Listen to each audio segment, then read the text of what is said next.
Hello guys, welcome back to our channel Ella Angkasa tentang hukum. Di video kali ini kita akan membahas terkait peluang atau prospek kerja jurusan hukum. But before it, please don't forget to like, share, comment, and subscribe karena itu semua gratis dan supaya kita lebih semangat lagi nih teman-teman untuk share konten video yang insya Allah bermanfaat untuk kita semua. Jangan lupa juga untuk tetap memakai protokol kesehatan dan semoga kita semua diberikan kesehatan selalu. Amin, amin ya robbal alamin. Oke, langsung aja. Mungkin bagi sebagian orang jurusan hukum itu adalah cabang ilmu yang paling dihindari karena dianggap rumit ya. Tapi jangan salah, jurusan ini jadi salah satu primadona loh teman-teman di berbagai kampus karena peminat jurusan hukum juga nggak pernah surut. Kenapa? Ya karena mereka tahu dong kalau prospek kerja dari jurusan hukum juga cukup besar, kayak menjadi pengacara, jaksa, hakim, kemudian bisa menjadi notaris, staf kementerian, bahkan bisa menjadi pengusaha dan diplomat. Kita bahas satu persatu dulu yuk. Terkait pengacara dulu nih teman-teman, kita bahas. Ketika mendengar istilah pengacara, mungkin yang pertama kali kita dengar itu adalah pengadilan. Biasanya pengacara dibutuhkan untuk membantu pihak yang sedang terkena masalah hukum. Gak cuma pengacara, istilah lain seperti advokat dan konsultan hukum juga seringkali kita dengar nggak sih teman-teman? Istilah ini yang sering dikenal oleh masyarakat awam yang tidak memahami dunia hukum. Terus apa sih bedanya advokat dan pengacara juga konsultan hukum? Jadi gini, undang-undang yang mengatur istilah advokat. Sebetulnya advokat dan pengacara itu punya makna yang sama. Hal ini sebagaimana yang tertuang dalam pasal 32 ayat 1 Undang-Undang Nomor 18 Tahun 2003 tentang advokat, di mana penasihat hukum, pengacara praktik, dan konsultan hukum semuanya disebut sebagai advokat. Dengan berlakunya undang-undang advokat ini, dapat disimpulkan bahwa tidak ada perbedaan antara pengacara, advokat, konsultan hukum, maupun penasihat hukum. Pasal 1 ayat 1 Undang-Undang Advokat menyatakan bahwa semua orang yang berprofesi memberi jasa hukum baik di dalam maupun di luar pengadilan yang wilayah kerjanya di seluruh wilayah Republik Indonesia disebut dengan advokat. Tapi sebelum Undang-Undang Advokat berlaku, ketentuan yang mengatur mengenai advokat, penasihat hukum, pengacara praktik, dan konsultan hukum tersebar dalam berbagai peraturan perundang-undangan, sehingga pengertian pengacara dan penasihat hukum itu berbeda. Apa bedanya advokat dan pengacara? Sebelum Undang-Undang Advokat berlaku, istilah untuk membela keadilan sangat beragam, mulai dari pengacara, penasihat hukum, konsultan hukum, advokat, dan lainnya. Pada dasarnya, pengacara dan advokat sama-sama dianggap sebagai pihak yang memberikan jasa hukum di pengadilan. Tapi, yang membedakannya itu adalah wilayah di mana ia dapat memberikan jasa hukumnya. Seorang advokat merupakan seseorang yang memegang izin memberikan jasa hukum di pengadilan berdasarkan surat keputusan Menteri Kehakiman serta memiliki wilayah untuk beracara di seluruh wilayah Republik Indonesia. Sedangkan pengacara adalah seseorang yang memegang izin praktek atau beracara sesuai dengan surat izin praktek di wilayahnya yang diberikan oleh pengadilan setempat. Apabila pengacara tersebut berniat untuk memberikan jasa hukum di luar wilayah izin prakteknya, maka ia harus memperoleh izin terlebih dahulu dari pengadilan tempat di mana ia akan beracara. Terus, apa sih bedanya pengacara dengan konsultan hukum? Kedua istilah ini punya beberapa perbedaan. Salah satunya dalam tugas dan tanggung jawabnya, di mana seorang pengacara bertugas untuk memberikan jasa hukum di pengadilan di lingkup wilayah yang sesuai dengan izin praktek beracara yang dimilikinya. Sedangkan konsultan hukum atau penasehat hukum adalah orang yang memberikan pelayanan jasa hukum dalam bentuk konsultasi dalam sistem hukum yang berlaku di negara masing-masing. Jadi, jasa konsultan hukum hanya sebatas memberikan layanan konsultasi dan memberikan jasa hukumnya di luar pengadilan. Tapi, sejak diberlakukannya Undang-Undang Advokat, istilah ini disamakan dengan advokat agar ada standarisasi yang jelas. Siapa yang dapat diangkat sebagai advokat? Advokat disebut sebagai profesi yang mulia atau kita kenal juga sebagai officium nobile atas jasa yang diberikannya untuk para pencari keadilan.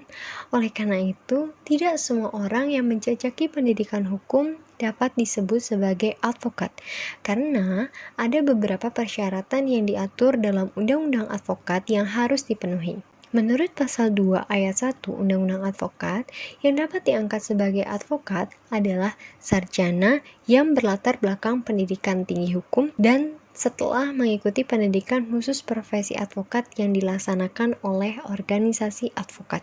Setelah menyelesaikan pendidikan khusus profesi advokat atau PKPA, calon advokat harus melalui ujian terlebih dahulu dan melakukan magang di kantor advokat selama 2 tahun berturut-turut. Apabila telah dinyatakan lulus, maka calon advokat akan diambil sumpahnya di pengadilan tinggi tempat domisili calon advokat tersebut sebelum ia dapat menjalankan tugasnya. Nah, dari beberapa poin tersebut, maka dapat disimpulkan bahwa istilah pengacara, advokat, konsultan hukum, penasihat hukum, dan sebagainya merupakan satu hal yang sama setelah berlakunya Undang-Undang Advokat. Itu dia seputar pengacara. Jadi, prospek kerja dari jurusan hukum juga salah satunya ada pengacara ya. Teman-teman gimana? Minat nggak? Yang kedua ada notaris. Apa sih notaris? Notaris yaitu pejabat yang membuat akta otentik. Itu sederhananya ya. Jadi, notaris juga punya 2 jenis, teman-teman. Yang pertama, notaris civil law, yaitu lembaga notariat berasal dari Italia Utara dan juga dianut oleh Indonesia. Ciri-cirinya apa sih?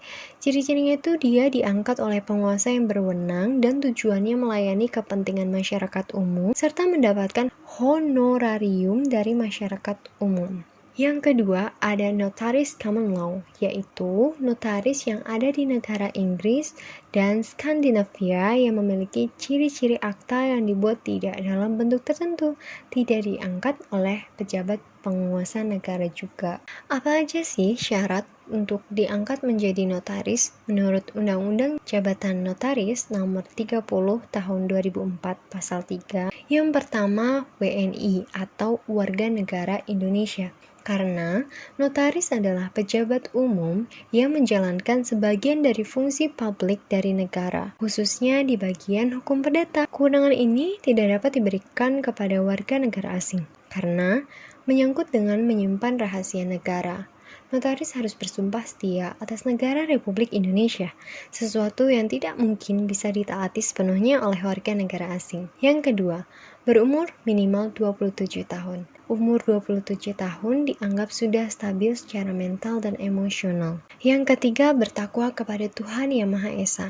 Diharapkan notaris tidak akan melakukan perbuatan asusila, amoral, dan lain-lain. Yang keempat, ada pengalaman. Telah menjalani magang atau nyata-nyata telah bekerja sebagai karyawan notaris dalam waktu 1 tahun berturut-turut pada kantor notaris atas prakarsa sendiri atau bisa juga rekomendasi organisasi notaris setelah lulus magister kenotariatan supaya sudah mengetahui praktik notaris, mengetahui struktur hukum yang dipakai dalam pembuatan aktanya baik otentik maupun di bawah tangan dan mengetahui administrasi notaris. Yang kelima, ijazah. Tentunya berijazah sarjana hukum dan lulusan strata 2 kenotariatan. Telah mengerti dasar-dasar hukum Indonesia. Selanjutnya, non-PNS. Tidak berstatus pegawai negeri, pejabat negara, advokat, pemimpin maupun karyawan BUMN, BUMD, dan perusahaan swasta atau jabatan lain yang oleh undang-undang dilarang untuk dirangkap dengan jabatan notaris. Notaris tidak boleh merangkap jabatan karena notaris dilarang memihak dalam kaitannya sebagai pihak netral supaya tidak terjadi benturan kepentingan nih teman-teman.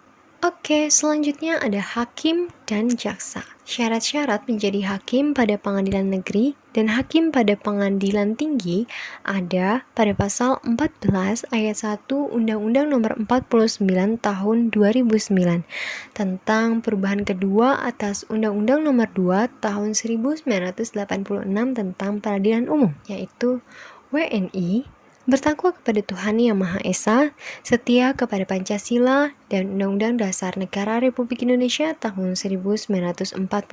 Sarjana hukum, lulus pendidikan hakim, mampu secara rohani dan jasmani untuk menjalankan tugas dan kewajiban berwibawa, jujur, adil, dan berkelakuan tidak tercela, berusia paling rendah 25 tahun dan paling tinggi 40 tahun. Tidak pernah dijatuhi pidana penjara karena melakukan kejahatan berdasarkan putusan pengadilan yang telah memperoleh kekuatan hukum tetap. Jadi, salah satu syarat untuk dapat menjadi hakim, seseorang harus lulus pendidikan hakim. Pendidikan hakim ini diselenggarakan oleh Mahkamah Agung. Sedangkan, pengaturan mengenai jaksa dapat ditemui dalam Undang-Undang Nomor 16 Tahun 2004 tentang Kejaksaan Republik Indonesia menurut Pasal 9 Ayat 1 Junto Ayat 2 Undang-Undang Kejaksaan.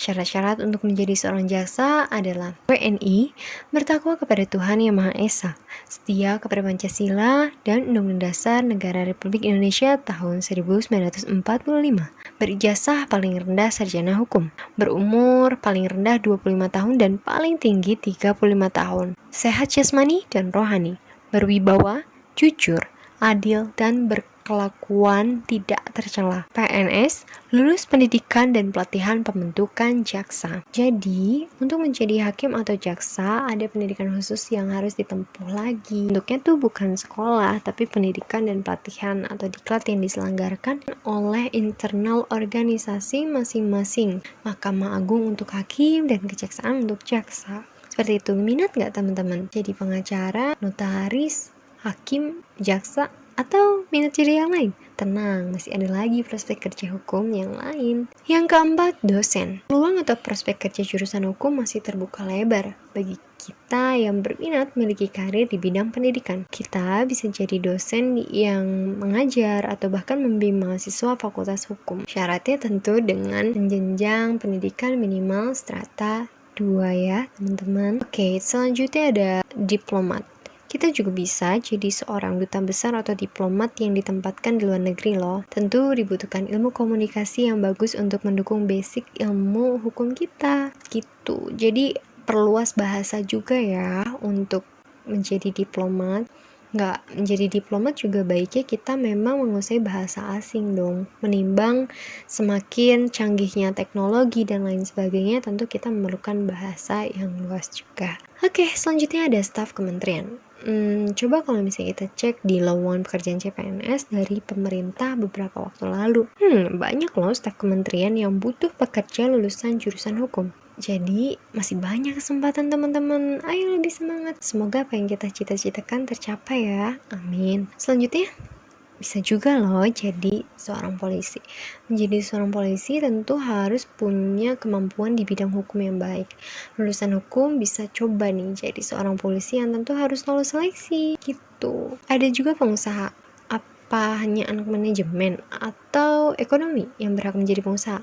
Tentu enggak ya teman-teman. Lulusan hukum juga punya loh masa depan dan peluang cerah sebagai pengusaha muda. Kita akan memiliki pengetahuan soal syarat membangun dan mengelola usaha agar tidak melanggar aturan hukum. Demikian beberapa prospek kerja jurusan hukum. Semoga bermanfaat. Thanks for watching.